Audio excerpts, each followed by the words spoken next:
Hello friends, welcome to Bengal food diaries channel. আজ আমি আপনাদের সাথে শেয়ার করব পটল চিংড়ির মালাইকারি। বাড়ির প্রত্যেকের একই কথা, এটাই নাকি পটল চিংড়ির সেরা রেসিপি। ভিডিওটা শেষ পর্যন্ত দেখুন, ভালো লাগলে একটা লাইক করবেন, আর আপনি যদি চ্যানেলে নতুন বন্ধু হয়ে থাকেন চ্যানেলটিকে সাবস্ক্রাইব করে নেবেন। পটল চিংড়ির মালাইকারির জন্য পটলের উপরের পাতলা আস্তরণ চেঁচে তারপর ধুয়ে নিয়েছি। এখন ছুরির সাহায্যে কাট করে একটা স্পুনের ব্যাক সাইড দিয়ে পটলের দানা এইভাবে বের করে নেব। পটলটা হালকা করে ভেজে তুলে নেব। চিংড়ির মধ্যে পটলের শাঁস ও নারকেল বাটা, নুন, হলুদ, লঙ্কা বাটা ও সর্ষের তেল দিয়ে মাখিয়ে নেব।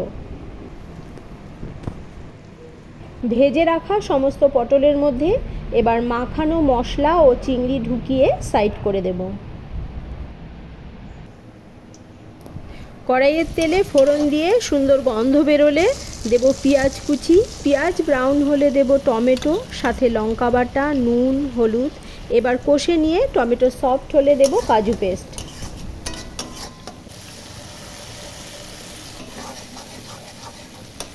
একটু কষে নিয়ে দিয়ে দেব নারকেলের দুধ। গ্রেভি জাল হচ্ছে, এখন দেব পুর ভরা পটল। এবার জাল হয়ে ঠিক হয়ে এসেছে, শেষের দিকে দেব গরম মশলা গুঁড়ো। ব্যাস তৈরি হয়ে গেল পুর ভরা পটল চিংড়ির মালাইকারি। রেসিপি ভালো লাগলে লাইক, শেয়ার, কমেন্ট করবেন। আবার দেখা হবে নতুন কোনো রেসিপির সাথে। ভালো থাকবেন, সাথে থাকবেন।